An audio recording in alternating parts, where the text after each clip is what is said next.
People in England are not only struggling to pay their energy bills and electricity bills, when you compare it to other nations like China, they've got a lot nicer transport. If you compare it to nations like China, where they put up skyscrapers almost instantly, very, very quickly, the British barely own their railway. This is what £22 a day gets you in London. Guys, hello, welcome to Stoneleigh Station, station on the outskirts of London in Zone 5.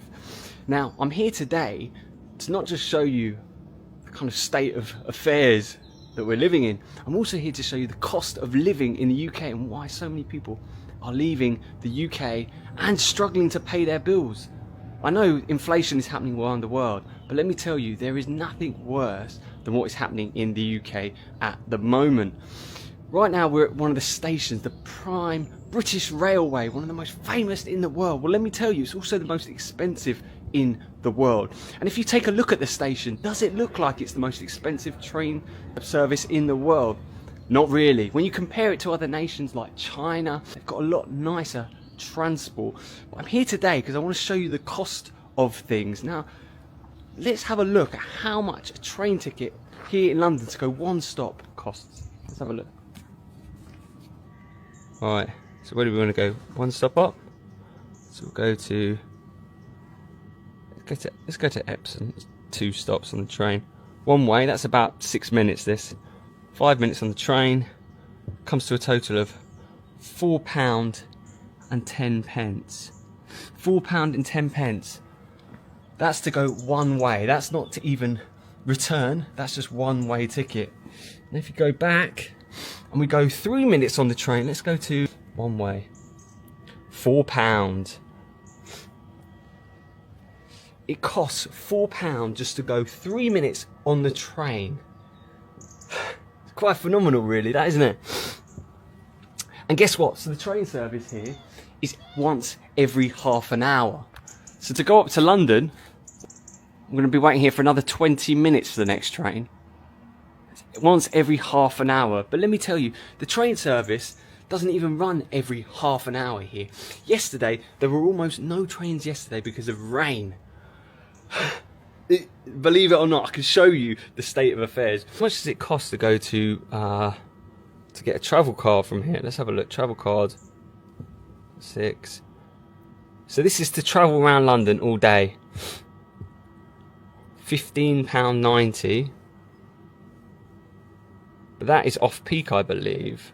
Travel card, 1 day, anytime day. So this will be the morning and the evenings you can travel in as well. £22.60. £22 just to go 20 minutes on the train into London and then just take the tube as much as you want all day. This is the kind of ticket you need to travel to work. If you're traveling around for that day and you've got meetings, it's going to cost you £22.60. And this is only 10 miles outside of London. This is Zone 5, so it's not outside of London. It's actually technically one of the London zones. And they're doing a little bit of renovation work here at the moment, and it's been going on for the last year and a half. As you can see, this is what it's looking like. Pretty slow in actual standards. If you compare it to nations like China, where they put up skyscrapers almost instantly, very, very quickly. Here in England, we struggle to put up a bridge. All they're doing is putting up the platform bridge. And a little bit of a new ticket office area. And it's taken a year and a half, believe it or not. Crazy, right? This is what £22 a day gets you in London. Quite phenomenal, really, that, isn't it? Guys, did you see those train prices? Absolutely astronomical, right? Want to actually save money on your British railway fares? Trip.com is the answer. They have a number of features that can allow you to save money. The first one, the split ticket feature. Now, the split ticket feature enables you to save money and up to 30% averagely on each ticket using the split ticket. And it gets better. They have a best price guarantee, so if you find the fare cheaper elsewhere, they'll refund the difference. Great, right? And guess what?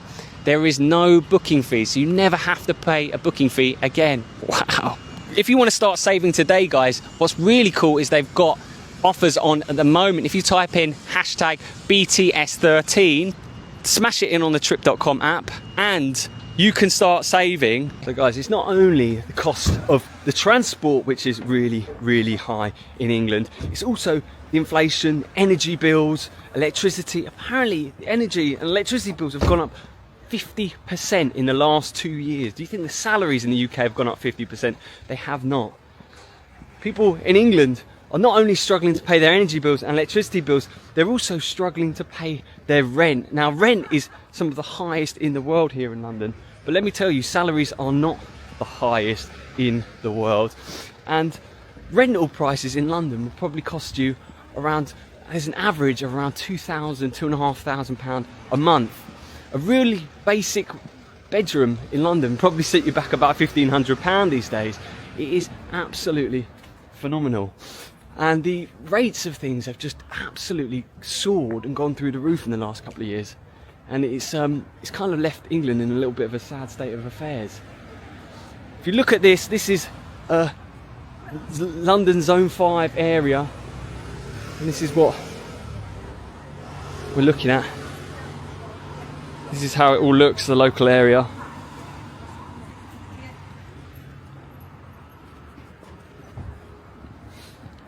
Now, I want to show you how much a property might cost you around in this area.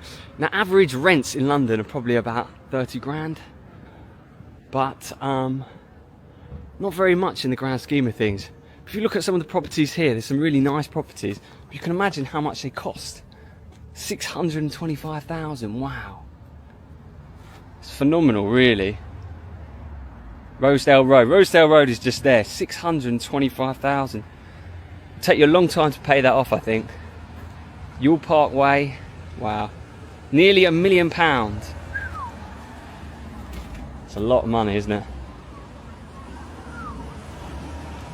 So guys, you can imagine how much housing here is. It's just quite phenomenal. And if you're earning 30 grand a year and you're paying taxes, you're paying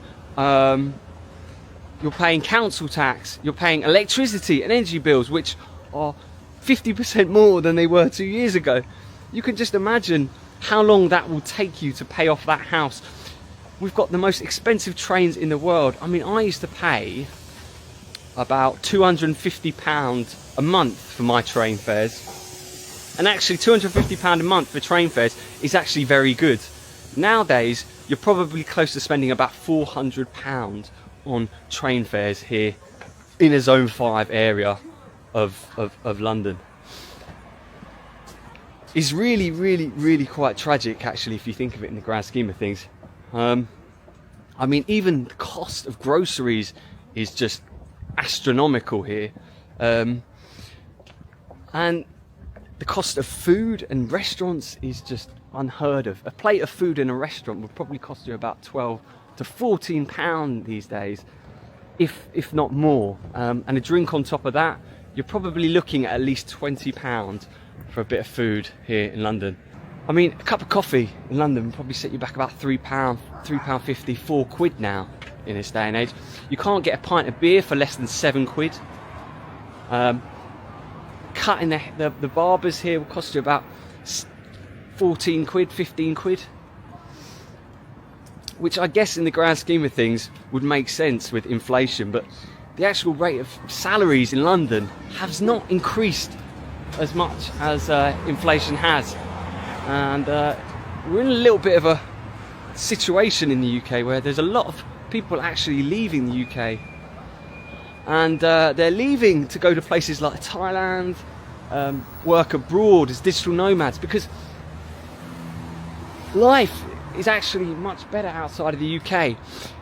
And those houses you saw for about 600,000, 500,000, let me tell you, you get a property in the UK and you'll be paying serious money. You might be paying something like £2,000 a month, and your flat will have mould. Let me tell you, it's quite common. It will have mice, and it's quite common. It's not done up places like they have in Asia. I mean, if you do a comparison, I mean, if you compare it to China, you get really nice apartments for, you know, £400 a month, £500 a month, even as little as £300 a month. Some people are paying 250 quid a month.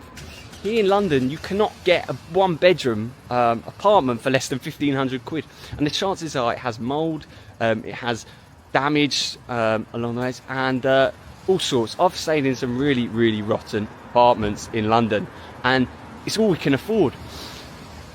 I think what I meant to say about train fares actually in the UK is our train fares are the highest in the world. Now let me explain to you why the train fares are the highest in the world. Because not only is England super expensive, but the British barely own their railways. Now the railways are owned by the likes of Hong Kong MTR, East Japan Railway, Italian Railway. As you can see on this, a lot of the British railways aren't actually owned by the British. And yet when you compare the prices we pay in the UK for our railways, now I seem to be badgering on about the railway, but when you're in a place like this is Zone 5, and let me tell you, when that railway doesn't work, you can't get anywhere unless you drive. And even when you drive, you've got to pay to go into London, because there's a charge to enter London. I forget the name, but you have to pay. You're essentially stranded here without the trains. You know, that is the madness of this place.